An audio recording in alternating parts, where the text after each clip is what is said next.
이 시간에는 너희도 열매가 없으면 망한다 라는 제목으로 우리가 함께 하나님의 말씀, 은혜를 나누도록 하겠습니다. 여러분, 정말 혼란스러운 시기를 살고 있습니다. 그렇죠? 여러분 지인 중에 강릉에 혹시 산불에 피해를 입으신 분이 계신가요? 지난주에 이제 느헤미야 교회 협의회에서 이제 모인 성금을 전달하기 위해서 그 현장을 직접 가서 이제 저희 느헤미야 교회 협의회에 있는 단톡방에 사진을 올려 주었는데 참 너무 안타깝더라고요. 그냥 우리가 살고 있었던, 어제까지만 해도 즐겁게 살고 있었던 집이 그냥 다 타버렸습니다. 그냥 시멘트만 남았어요. 시멘트 무더기가 되었어요. 참 안타깝지 않습니까? 뿐만 아니라 여러분, 우크라이나도 마찬가지죠. 정말 평화롭게 살던 그 땅에 포탄이 떨어지고 미사일이 날아오고 건물이 부서지고 정말 불과 몇 주 전, 몇 달 전까지만 해도 활기차게 움직이며 살았던 그 삶의 터전이 정말 폐허가 되고 또 공포의 현장이 되었습니다. 여러분, 그럼 이 현상들을 보고 여러분은 혹시 어떻게 생각하십니까? 혹시 그 산불에 피해를 입은 사람 보고 당신이 그래도 뭔가 잘못이 있으니까 이런 재앙이 닥친 거 아니겠소? 이렇게 말할 사람 있습니까? 없죠. 네, 그렇게 말하는 사람 굉장히 무례한 사람일 겁니다. 그죠? 그런데 그런 생각이 사실 의외로 또 먹힐 때가 있어요. 뭐냐면 우리가 계속해서 인과관계를 따질 때에, 합리적인 생각을 하려고 할 때에 그러한 생각이 작동을 한다라는 거죠. 저 사람은 왜 저런 고난을 당하고 있지?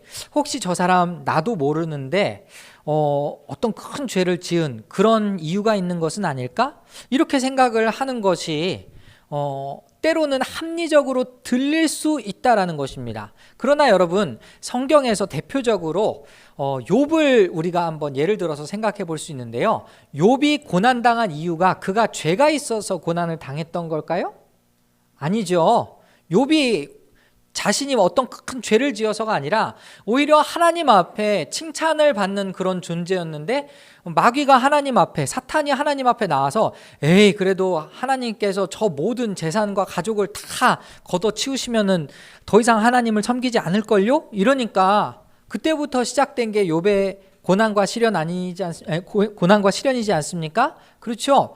우리가 꼭 우리에게 닥친 고난 혹은 환난을 자꾸만 인과관계로 따져서 뭔가 잘못이 있었겠지, 이런 식으로 하면 전혀 답이 없다라는 거예요. 더더군다나 그런 식으로 생각을 하면 우리에게도 전혀 유익이 없습니다.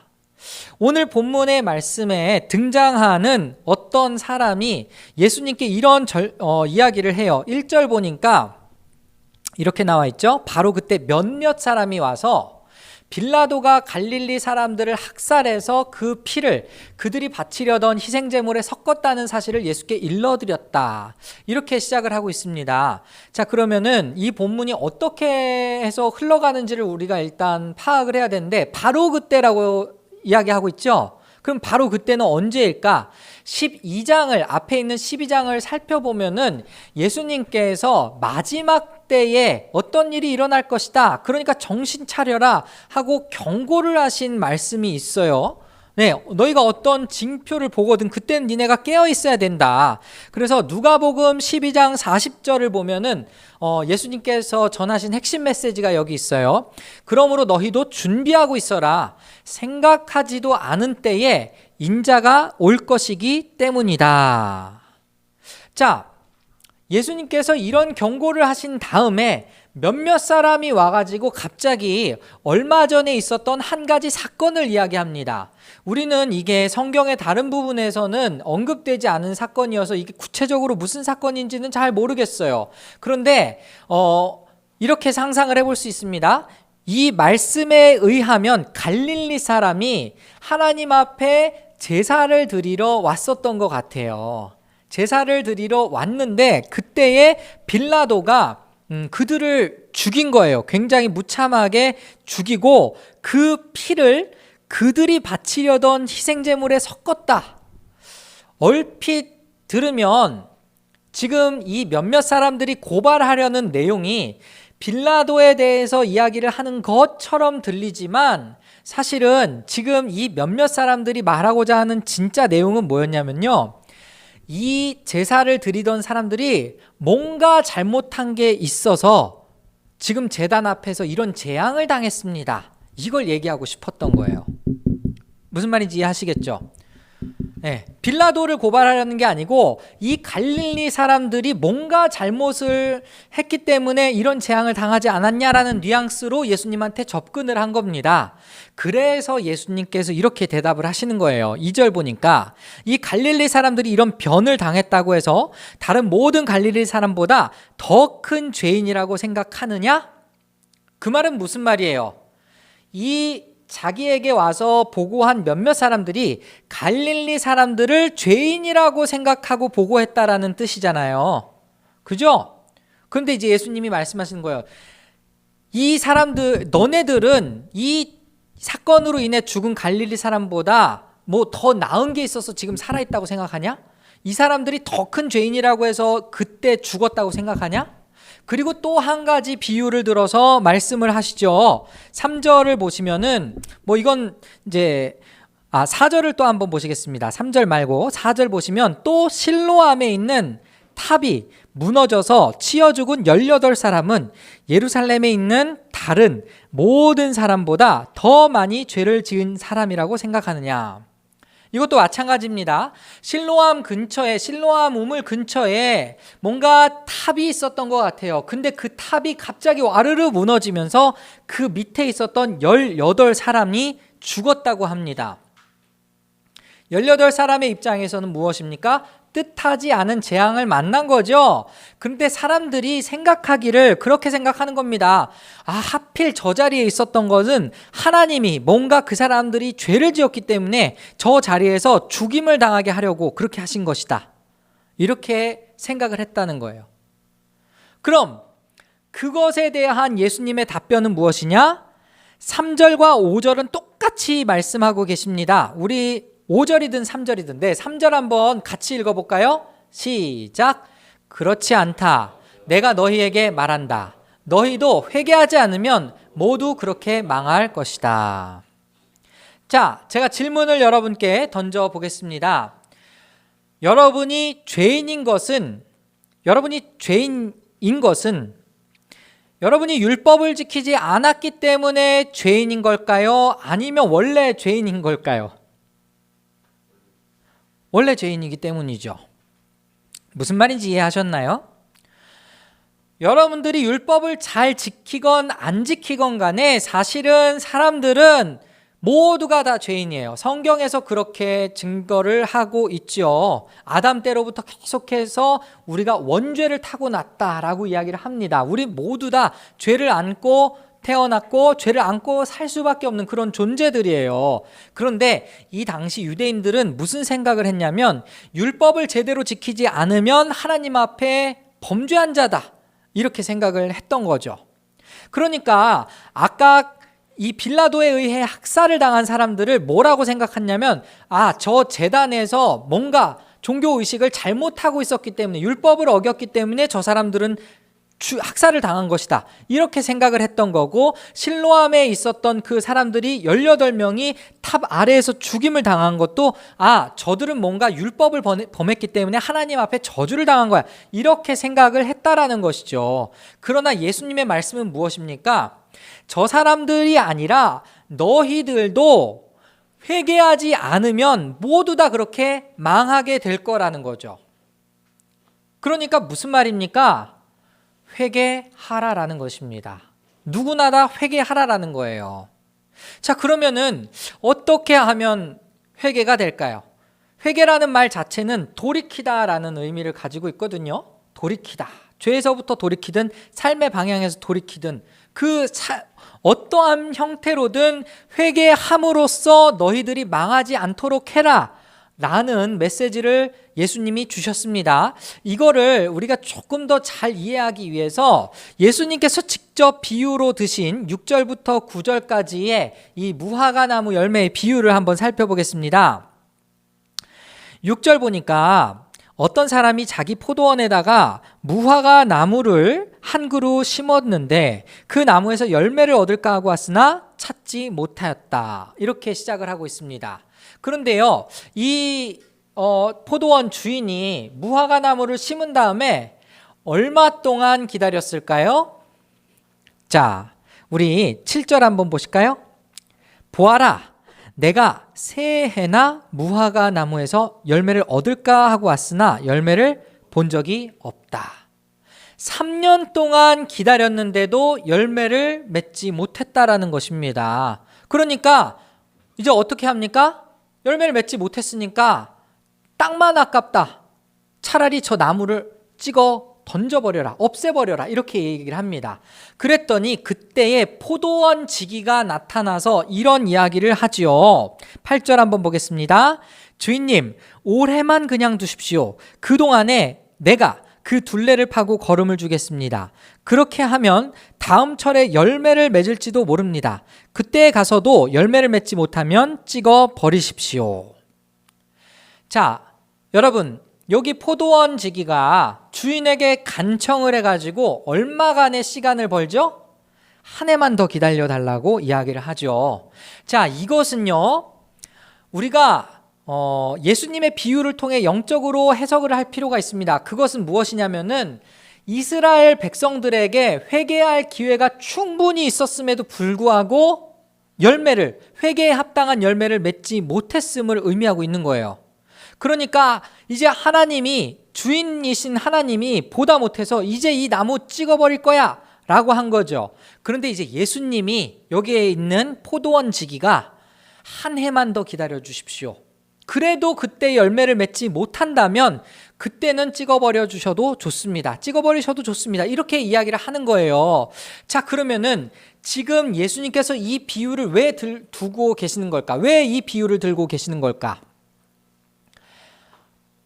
예수님이 오신 이후로 1년이라는 시간, 그러니까 1년은 상징적인 의미예요. 얼마 동안의 시간은 벌 수 있으나 그 시간 이후에 심판을 피할 수 없다는 걸 이야기하고 있는 거죠. 그렇지 않습니까? 그냥 마냥 시간이 기다려주지 않는다라는 것입니다. 하나님이 기회를 주셨어요. 예수님을 통해서 다시 한번 회개할 기회를, 이스라엘 백성에게 회개할 기회를 주셨는데 그것마저 놓치고 나면 어떻게 됩니까? 다 불에 찍어 던져버리는 그러한 멸망을 당하게 된다라는 것이죠.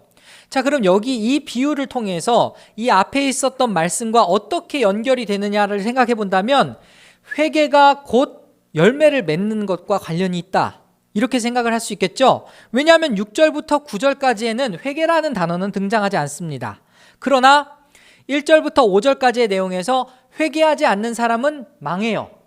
6절부터 9절까지 보면 열매 맺지 않는 사람은 망해요. 그러니까 이걸 종합해서 생각을 해본다면 회개에 합당한 열매를 맺지 않으면 망한다라는 거죠. 그렇죠? 자, 그런데 망하는 게 싫어서 예수님을 믿는 사람이 더러 있습니다. 이건 무슨 말일까요? 마치 이런 사람이죠. 예배를 주일날 빠짐없이 드리는데 그 빠짐없이 드리는 이유가 예배를 빠지면은 내 그 한 주 동안의 삶이 불안하니까, 그래서 예배를 드리는 사람, 이런 사람은 그 마음의 원인이 내가 망하기 싫어서 예배를 드린다, 이렇게 말할 수 있지 않겠습니까? 여러분, 실제로 한국교회에서 자꾸만 예배를 강조하다가 예배 절대로 빠지지 마세요, 예배 절대로 빠지지 마세요, 막 이렇게 얘기하다가 이제 예배 빠지면 마치 저주를 받을 것처럼 그렇게 설교하시는 목사님이 적지 않았습니다. 그러나 여러분, 잘 생각해 보십시오. 만약에 제가 우리 두 아이 아람이와 유람이를 키우고 있는데 아람이와 유람이가 아빠가 너무 무서워서 움직이고 아빠 눈치를 보고 아빠가 너무 무서워서 공부를 하고 뭐 이런 것이라면 그 삶이 행복하겠습니까? 그리고 그 두 아이는 아빠를 어떻게 알고 있는 거예요? 굉장히 무서운 사람으로 이해를 하고 있는 거잖아요. 그렇게 신앙생활을 하는 것은 하나님을 굉장히 왜곡시키는 것입니다. 하나님이 마치 두려운 존재가 되어서 내가 율법을 범하고, 그러니까 내가 하나님 앞에 죄를 범하고 잘못하면 마치 천둥번개를 쳐가지고 나를 당장에라도 쓰러뜨릴 것 같은 그런 무서운 분으로 생각을 하고 하나님 앞에 예배로 나아온다라는 뜻이죠. 여러분, 그 예배를 하나님이 기뻐 받으실까요? 하나님이 그걸 원하시는 걸까요? 예배 자체를 원하시는 거겠습니까? 아니면 하나님과의 교제, 하나님의 마음을 헤아리는 것을 더 원하시겠습니까? 당연히 후자이겠죠. 그런데 우리는 때로는 자꾸만 이 멸망이 두려워서, 그러니까 내가 벌 받을 것이 두렵고 지옥 갈 것이 두렵고 마치 내 삶에 복이 떠나갈 것이 두렵고 이래서 신앙생활을 하는 경우가 적지 않다라는 거죠. 그러나 우리의 신앙의 목적은 그것이 아닙니다. 여러분은 계속해서 물어봐야 돼요. 예수님을 믿음으로 인해서 나에게 오는 유익이 무엇일까를 묻는 것이 아니라 예수님을 믿음으로 인해서 나는 어떻게 살 것인가, 이게 훨씬 더 중요한 질문입니다. 예수님을 믿고 주님이 나에게 무슨 복을 주셨는가, 예수님을 내가 믿으면서 살고 있는데 내 삶이 얼마나 더 좋아졌는가, 이런 거를 헤아리는 사람들이 결국에는 시험 들어서 걸려 넘어지고 교회를 떠나 나가죠. 내가 11조를 열심히 바치고 내가 헌금도 엄청 많이 했는데 지금 내 통장에 아무것도 없고 내 주머니에 아무것도 없으니 주님이 참 나를 미워하시네, 나 이제 주님 못 믿겠다, 이렇게 나온다면 그럼 그 사람은 무엇을 위해서 예수님을 믿은 거죠? 내 삶이 잘 되도록 내가 복받기 위해서 지금 예수님 믿는 거 아닙니까? 그러나 기독교는, 우리가 믿는 예수님은 그러라고 우리에게 믿음을 주신 게 아니지요. 복을 주시기 위해, 물론 복도 주시겠지만 더 중요한 것은 신자된 우리의 삶은 어떻게 살아야 하는가에 초점이 맞춰져 있어야 한다라는 겁니다. 그럼 예배도 내가 죽기 싫어서, 저주받기 싫어서, 그리고 하나님한테 혼나기 싫어서 예배하는 게 아니고 어떻게 하면 하나님께 더 잘 교제를 나눌 수 있을까? 하나님의 마음을 더 잘 헤아릴 수 있을까? 어떻게 하면 하나님의 뜻대로 살 수 있을까? 이 고민을 하면서 예배로 나아가는 것이 더 옳다라는 이야기입니다. 그래서 여러분, 이것을 오해한 사람들이 또 있었죠. 세례 요한이 이제 그 회개의 복음을 전할 때에 그때 막 사람들이 나오니까 요한이 이런 말을 해요. 누가복음 3장 7절에서 9절 한번 보실까요? 요한은 자기에게 세례를 받으러 나오는 무리에게 말하였다. 독사의 자식들아, 누가 너희에게 닥쳐올 진노를 피하라고 일러주더냐. 회개에 알맞는 열매를 맺어라. 너희는 속으로 아브라함은 우리의 조상이다 하고 말하지 말아라. 내가 너희에게 말한다. 하나님께서는 이 돌들로도 아브라함의 자손을 만드실 수 있다. 도끼를 이미 나무 뿌리에 갖다 놓으셨다. 그러므로 좋은 열매를 맺지 않는 나무는 다 찍어서 불 속에 던지신다. 이때의 세례 요한이 던진 메시지도 똑같지 않습니까?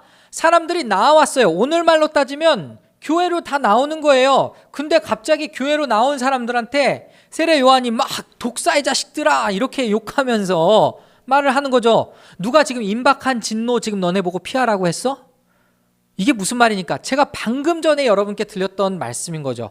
누가 니네들 저주받기 싫어서 예배드리래? 이렇게 얘기하는 겁니다. 그러면서 이야기하는 게 뭡니까? 회개에 합당한 열매를 맺어라.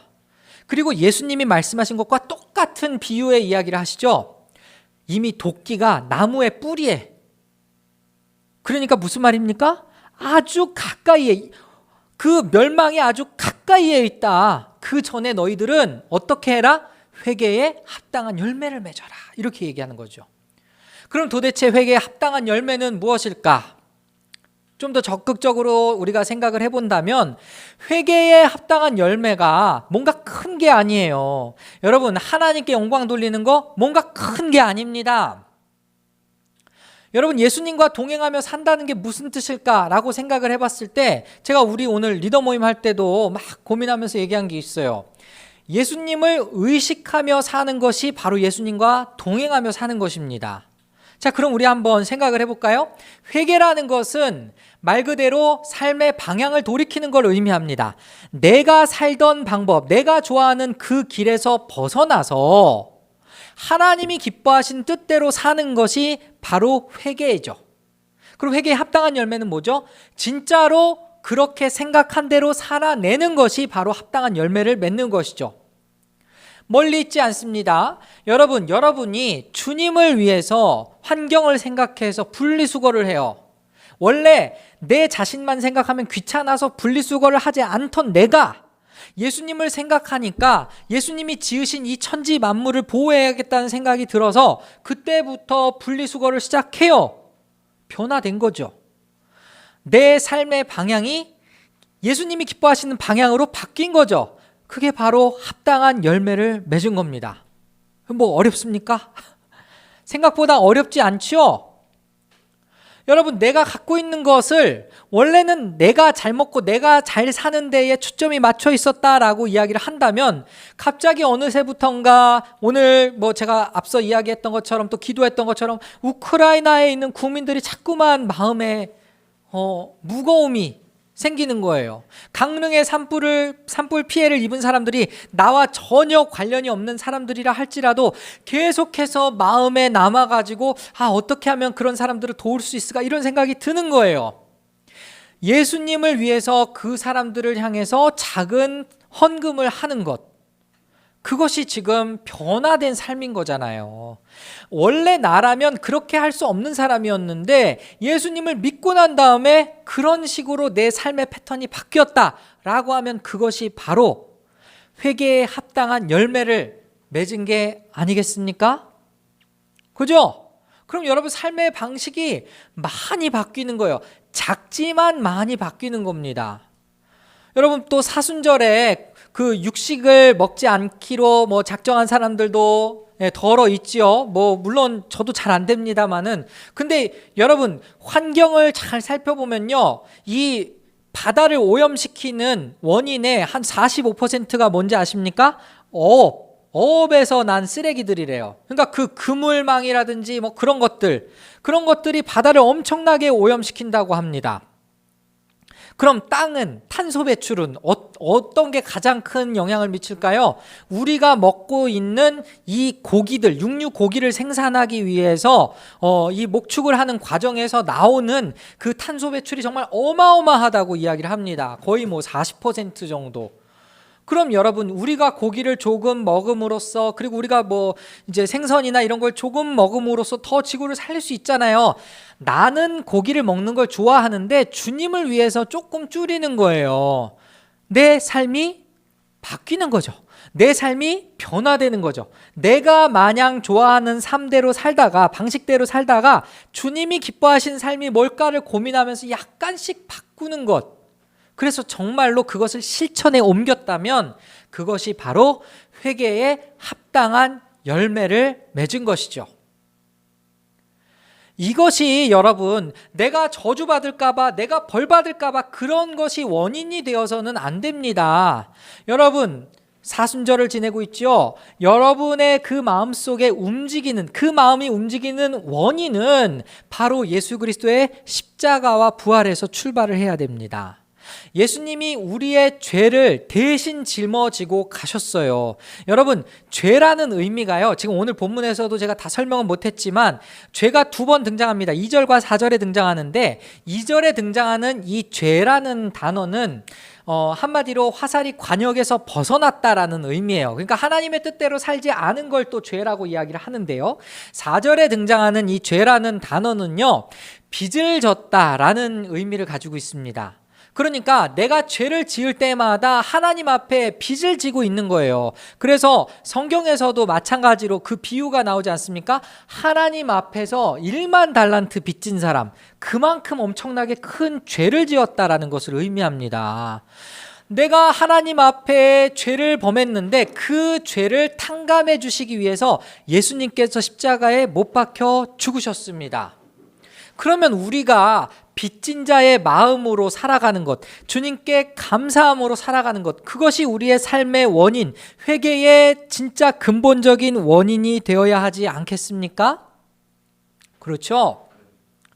우리의 삶은 정말 예수 그리스도를 위한 삶이어야 합니다. 이제 우리의 삶은 회개에 합당한 열매를 맺고 사는 그런 삶이어야 한다라는 것입니다. 임박한 환난, 여러분, 우크라이나 땅을 볼 때에, 그리고 강릉을 볼 때에 우리에게 조금이라도 유익이 있으려면 여러분은 오히려 이런 생각을 해야 옳을 것 같아요. 나에게도 언제 그런 재앙이 닥칠지 모른다. 이걸 조금 더 성경적으로 이야기하고 조금 더 여러분에게 영적으로 도전을 드린다면 주님이 언제 오실지 모른다라는 거예요. 12장 전체의 말씀처럼. 그 말씀에 이어서 지금 이 말씀이 나왔다고 하지 않았습니까? 주님은 언제 오실지 모릅니다. 언제 심판자로 이 땅에 오실지 몰라요. 그러니까 우리는 그날을 준비하되, 무엇으로 준비하냐? 돈으로 준비합니까? 외모로 준비합니까? 그게 아니라 회개에 합당한 열매로 준비해야 한다라는 것입니다. 만약 이 열매가 없으면 너희도 망할 것이다. 이게 주님의 메시지라는 거예요. 오늘 말씀 정리하겠습니다. 여러분, 회개에 합당한 열매를 맺으시기 바랍니다. 회개는 여러분이 기뻐하는 삶의 방향에서 하나님께서 기뻐하신 삶의 방향으로의 돌이킴을 의미합니다. 하나님께 영광을 어떻게 돌릴 수 있을까? 내가 어떻게 회개에 합당한 열매를 맺을 수 있을까? 어려운 게 아닙니다. 멀리 있지도 않습니다. 그저 여러분의 삶 속에서 한 가지 한 가지를 다 주님께 내려놓고 물어보십시오. 주님, 내가 이렇게 사는 것이 옳은 것입니까? 그냥 쓰레기 막 버려도 양심의 거리낌이 없던 내가 이제 조금씩 양심의 거리낌이 생긴다면 그것을 주님의 음성으로 들으시고 그대로 실천하시기 바랍니다. 내가 뭔가 갖고 싶은 거, 사고 싶은 게 있는데 내 옆에 나보다 더 못 사는 사람이 자꾸만 밟히고, 그리고 정말 내가 그 사람을 향해서 긍휼의 마음이 계속해서 샘솟는다면 여러분 정말 그것을 실천에 옮기시기 바랍니다. 주님도 여러분에게 어떤 큰 걸 요구하시는 게 아니에요. 지극히 작은 자에게 섬기는 그 행동이 곧 나에게 하는 행동이다라고 주님 말씀하셨습니다. 여러분이 예수님을 위한 마음으로 그것을 실천한다면 주님은 분명히 그것을 기뻐 받으시고 열매로 인정하실 거예요. 이 말씀을 기억하면서 이 사순절 기간 동안에 예수 그리스도의 십자가, 그 죽음을 묵상하면서 주님을 위해 살기로 결단하고 삶의 작은 부분에서 열매를 맺기로 다짐하는 우리 모든 성도 될 수 있기를 간절히 소원합니다.